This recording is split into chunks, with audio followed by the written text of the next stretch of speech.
आप देख रहे हैं न्यूज तहतक, खबर आप तक। न पक्ष न विपक्ष, केवल निष्पक्ष। अपने क्षेत्र की खबरों को सबसे पहले देखने के लिए चैनल को सब्सक्राइब करें।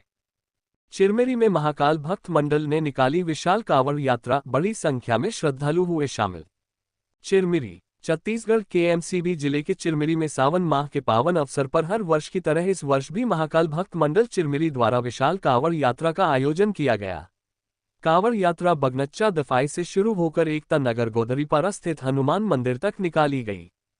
इस धार्मिक यात्रा में बड़ी संख्या में श्रद्धालु उत्साह और आस्था के साथ शामिल हुए। करीब 3 से 4 किलोमीटर लंबी कांवड़ यात्रा में श्रद्धालु पैदल चलकर मंदिर तक पहुंचे और भगवान को जल अर्पित किया। पूरे रास्ते श्रद्धालुओं में भक्ति और उत्साह का माहौल देखने को मिला। कांवड़ यात्रा के दौरान जगह जगह भक्ति गीतों की गूंज सुनाई दी। बड़े बड़े डीजे पर बज रहे भजनों पर कई श्रद्धालु झूमते और नाचते नजर आए। सावन के मौसम में बारिश की संभावना के बावजूद श्रद्धालुओं की आस्था और उत्साह में कोई कमी नहीं दिखाई दी। यात्रा के दौरान मौसम भी अनुकूल रहा और कांवड़ यात्रा शांतिपूर्ण ढंग से संपन्न हुई। हनुमान मंदिर पहुंचने के बाद श्रद्धालुओं ने विधि विधान से भगवान को जल अर्पित कर पूजा अर्चना की और क्षेत्र की सुख समृद्धि एवं खुशहाली की कामना की। इस दौरान महाकाल भक्त मंडल से जुड़े श्रद्धालुओं ने मीडिया से बातचीत करते हुए कांवड़ यात्रा के महत्व और सावन माह में कांवड़ यात्रा निकालने की परंपरा के बारे में अपने विचार साझा किए। भक्तों ने बताया कि कांवड़ यात्रा श्रद्धा, भक्ति और भगवान के प्रति आस्था का प्रतीक है। सावन के महीने में भगवान शिव को जल अर्पित करने की विशेष धार्मिक मान्यता है। इसी आस्था के साथ श्रद्धालु पैदल यात्रा कर मंदिरों तक पहुंचते हैं। महाकाल भक्त मंडल द्वारा आयोजित इस विशाल कांवड़ यात्रा में श्रद्धालुओं की भारी भागीदारी ने चिरमिरी को भक्तिमय माहौल से सराबोर कर दिया। सावन के महीने में कांवड़ यात्रा क्यों निकाली जाती है? देखिए, ऐसा है कि जब समुद्र का मंथन हुआ था, उस समय समुद्र मंथन में जो 14 रत्न निकले थे, उसमें सबसे पहले हलाहल विष निकला था, जिसके पान करने से भगवान शिव ने उस विष को अपने कंठ पर धारण किया था, क्योंकि उनके हृदय पर राम थे। अगर अंदर जाता तो भगवान श्री राम को नुकसान पहुंचता। तो उस विष के प्रभाव से उनके शरीर में जलन उत्पन्न हो गई थी। माता पार्वती दौड़ कर गईं और बेलपत्र की औषधि लाईं, जिससे भगवान शिव के शरीर को ठंडक प्राप्त हो सके। परंतु कहते हैं कि अपने भक्त को, भगवान को रिझाने के लिए भक्त नाना प्रकार की क्रीड़ाएं करते हैं। तो नंदी नाम का एक भक्त था जो दौड़ करके गया और कंधे में 2 मटका पानी भर के लाया और भगवान शिव के ऊपर चढ़ाया। उसी दिन से कांवड़ चढ़ाने की प्रथा चालू प्रारंभ हो गई है। देखिए, पवित्र सावन महीने में शिव जी का जलाभिषेक किया जाता है। एक पारंपरिक माहौल, जब प्रकृति हरियाली के साथ अपने खुशनुमा पूरा आच्छादित रहता, आशीर्वाद देता है।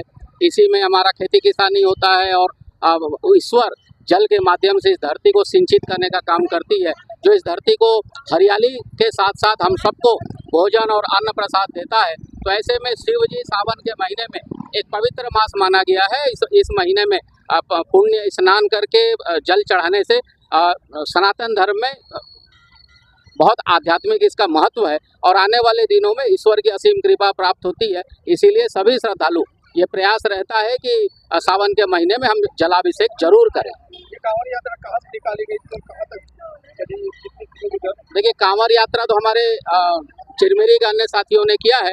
साथ ही साथ हम लोगों ने अपने टोली के साथ हम लोग 7 मंदिरों में आज जलाभिषेक करने का जो हम लोगों ने निश्चय किया था, तो हम लोग अपने कार्यक्रम में निकले हैं। और ये जो कांवड़ यात्रा लोग निकाल रहे हैं, ये हमारे अन्य साथी हैं, धर्मावलंबी हैं और हम लोग सब इस चिरमिरी के नागरिक हैं, लेकिन उनकी टीम अलग है और हम लोग अपना आध्यात्मिक दृष्टिकोण से अब दर्शन करने आए। अनीता देवी। ये चीज बताइए, ये सावन के महीने में कांवड़ यात्रा का निकालने का क्या उद्देश्य है?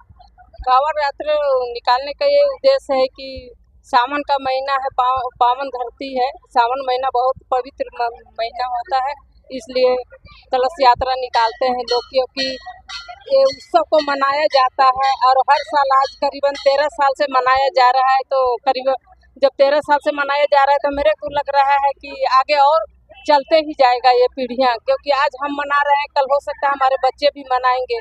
तो मनाना चाहिए, क्योंकि इसमें शामिल होना बहुत आनंद मिलती है हमें। आज की जो कांवड़ यात्रा निकाली गई थी, कहाँ से निकाली गई थी, कहाँ तक जाएगी? आज की कितने किलोमीटर चली आज कांवड़ यात्रा? आज आज के कांवड़ यात्रा हनुमान मंदिर गोदरी पारा से निकाला गया है, बगनेचर तक गया है। ये करीबन नहीं कुछ तो 15 किलोमीटर से ऊपर ही है। लेकिन देखिए, एक व्यक्ति को अगर 15 किलोमीटर चलाए तो नहीं चल पाएंगे, लेकिन भीड़ में संगी साथी में अगर चलने से हम उससे भी ज़्यादा चल सकते हैं। जब बोल बम जाते हैं देवघर बाबा धाम तो 105 किलोमीटर जब चल लेते हैं, तो ये तो 15-16 किलोमीटर है, तो चलना चाहिए।